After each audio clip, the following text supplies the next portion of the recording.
You found it. Your home for the best content on your favorite team, the Fighting Tigers of LSU. Do us a favor, subscribe to the channel, leave your comments below, and be sure to smash that like button.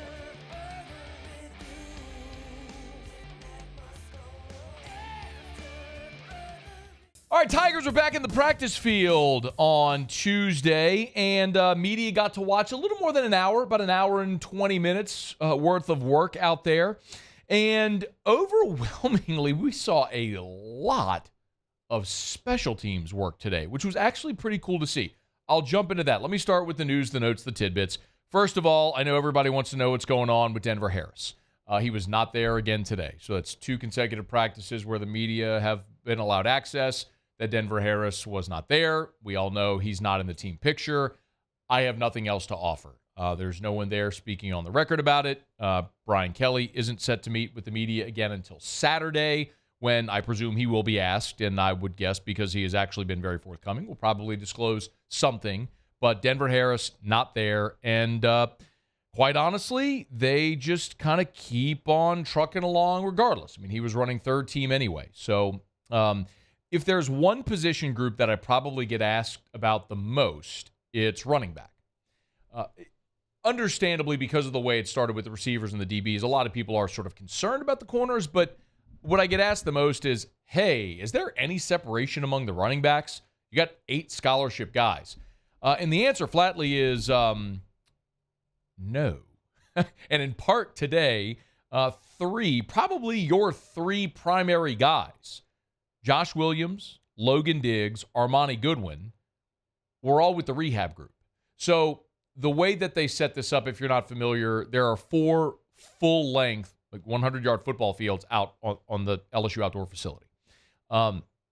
They primarily occupy 2 of them, and then there's a third field where you see like the specialists getting work in, and at times the quarterbacks, when they're not working with the line, they'll run over to that third field. And then part of that field is where what they'll call the rehab group is working with trainers off to the side, either riding the exercise bike or just doing some agility work, non-contact, apart from their position groups, just getting work in with the trainers.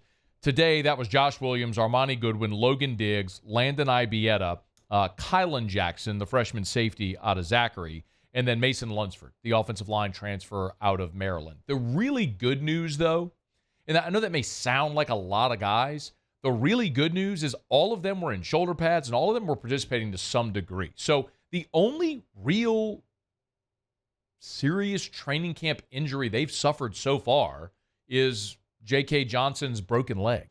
So aside from that, they have stayed remarkably healthy. Greg Brooks was back today. We were told that was sort of like vertigo, where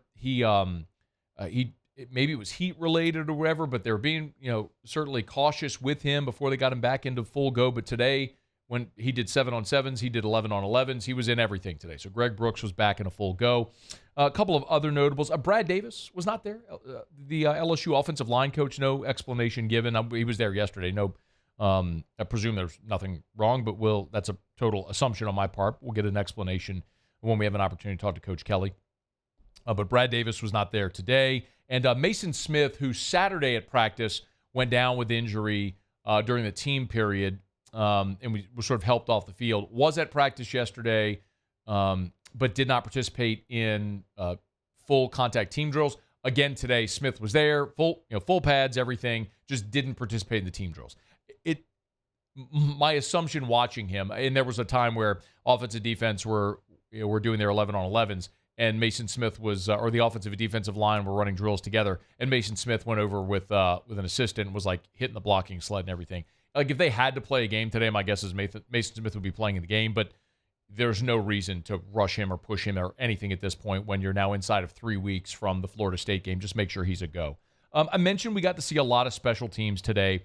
And I'll tell you a couple of things that really stood out. And I know by and large, special teams aren't the thing that's going to get a whole lot of attention from people. But LSU was so bad at it a year ago that it's something that I think everyone wants to feel better about, like it's going to improve this year. And, you were 127th out of 133 a year ago in special teams efficiency. So are they improving there? What I can tell you unequivocally is they are spending a lot more time on special teams in this fall camp. And it's not just, the jugs gun shooting punts to the returners. Like today we got to see them run full kickoff and kickoff return units against scout teams where they were going full on. So that's one, is they're spending a lot more time. The other thing, like when I've run through some of these units, is the players that are participating in these first team special teams units. So for example, kickoff return was Whit Weeks, West Weeks, LaTerrence Welch, Javian Toviano, Jordan Allen, Jackson Howard, Trey Bradford, Jackson McGowan. Your deep backs were Noah Kane and Aaron Anderson. So it is pretty clear. And forgive me, one of the other up backs was Prince Malbrew, who's playing a jack position. On the, I thought I wrote down the kickoff team. So here was also on your kickoff team, or kickoff return, you had Ovia Gofu, Savion Jones. I'm sorry, that was the first team. Ovia Gofu, Savion Jones were up backs, along with Aaron Anderson returning. Trey Bradford was back there. I mentioned as well, Chris Hilton was back there. It was like they are using notable players. Like it's not just, hey, like your kickoff team, for example, was Andre Sam, Sage Ryan, Javian Toviano, Jordan Allen, Ashton Stamps. Did I say Stamps already? Jeremiah Hughes, West Weeks, Whit Weeks, Trey Bradford, and LaTerrence Welch. These are all guys that are either starters or on the two deep that are participating in special teams.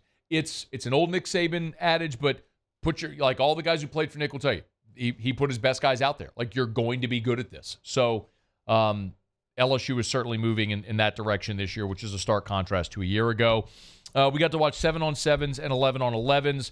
Of note in the 7-on-7s with the first team, there was a beautiful pass deep right complete to Brian Thomas where he beat Deuce Chestnut, maybe the throw and the play of the day. There were some really nice coverage plays, though, by that first defense. Even one time against 7-on-7, so there's no offensive line, but really twice, Jaden Daniels would have been forced to scramble, but for there not being a pass rush. So the secondary is playing much better. When the twos went in 7-on-7, oddly, it was Ricky Collins. I don't put any stock in that. It might have just been Garrett was tying his shoe or something like that, because Nussmeier did come in later. They ran a red zone drill with Garrett Nussmeier, and so all the passes were going into the end zone. First one was incomplete. Second was almost intercepted off a deflection. Third, Andre Sam had a pass breakup off of against Kyron Lacey. And then the next two, then Malik Neighbors scored a touchdown over Zy Alexander, and then it was incomplete to Malik Neighbors, who was trying to drag his feet. So of the 5 goal line reps that Nussmeier had at quarterback, and again, that was running with some, you heard me say some of the top, some of the top receivers. The defense won 3 of the 5 reps. So it is way more balanced. When we got to see 11-on-11 today, they ran a true 2-minute drill. So they put 1 minute 50 seconds on the clock. The offense started at their own 30-yard line. They had sticks out, so it was running clock. If they had to call a timeout, they would. They treated it just like a live 2-minute drill. Here was what the first offense did. First play, Savion Jones had a big-time pressure, forced an incomplete pass. 2nd and 10, Jaden Daniels hit a big pass play over the middle to Mason Taylor. So it was 1st and 10. It was a running play to Noah Kane for no gain. 2nd and 10, it was a throwaway to the left side. So 3rd and 10, and this maybe was the biggest play of this. Jaden Daniels hit a beautiful deep ball to Kyron Lacey down the right sideline, all the way down to the 18-yard line. It was a massive play. Beautiful deep ball. You want to see deep ball from Jaden Daniels? He threw a beautiful one today. On 1st and 10 from the 18, Jaden was sacked by Braden Swinson. So 38 seconds, they call a timeout. It's 2nd and 16 now. Jaden scrambled, which would have been a touchdown, but they marked him down just to run another play. So it was a beautiful scramble by Jaden, and then he threw the touchdown into the back of the end zone to Malik Neighbors on what they ruled as a third down play. So when the second team went in there, this was Nussmeier leading the second team, again starting at the 30. First down, rolled right through across his body, which was an ill-advised throw. But number 14, Jalen Brown. But it's Kyle Parker that you always mess up. That's number 12. No, Jalen Brown. Are you? The kid from Texas, Jalen Brown. Kyle Parker's from Texas. They're both Dang from it! Texas. No. Jalen Brown's from Florida. Then that really has nothing to do with this. Jalen Brown's from Florida. Anyway, okay, so Jalen Brown. Jalen Brown had a beautiful one-handed catch. So for a first down, Nussmeier scrambled for a first down. So they're moving down the field. Jalen Brown had another reception at the defense's 46-yard line, so he crossed midfield. It was a 9-yard gain. 2nd and 1, they threw it. This is going to be part of this offense. It's 2nd and 1. Nussmeier just throws a jump ball to Kamorian Pimpton down the right sideline.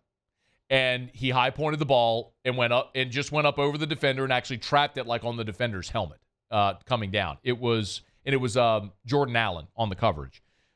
You're going to see that. Like, Kamorian Pimpton may not have a giant role in this offense, but they are going to use him in red zone and jump ball situations. He's just a mismatch. He's a giant 6'6" dude with a large wingspan, which we were watching yesterday, and Nussmeier threw him a ball like around his knees. I'm like, why are you throwing a ball to the 6'6" guy at his knees? Just throw it up. Let's see. So they had a first down at the 18-yard line. The first down play was batted down by Paris Shand. So really nice, just batted ball at the line of scrimmage. So 2nd and 10, ball went right through Jackson McGowan's hand and hit the defensive back right in the chest. Should have been intercepted, but it was dropped. It was Ryan Yates playing safety who dropped it. Should have been an interception. 3rd and 10, beautiful pass rush by Deshaun Womack, forcing a rushed throw by Nussmeier. It was incomplete, deep left, intended for Chris Hilton. So they really had what should have been 4th and 10, but they moved him up 5 yards to make it and gave him a down again. So I guess they called a penalty. So it was 3rd and 5 again. Nuss threw it away. Nice coverage by LaTerrence Welch. And then they had a 4th and 5 play. And, man, he threw a ball. This was the best ball Nussmeier threw. He threw a ball into the back of the end zone to Shelton Sampson, who was double covered.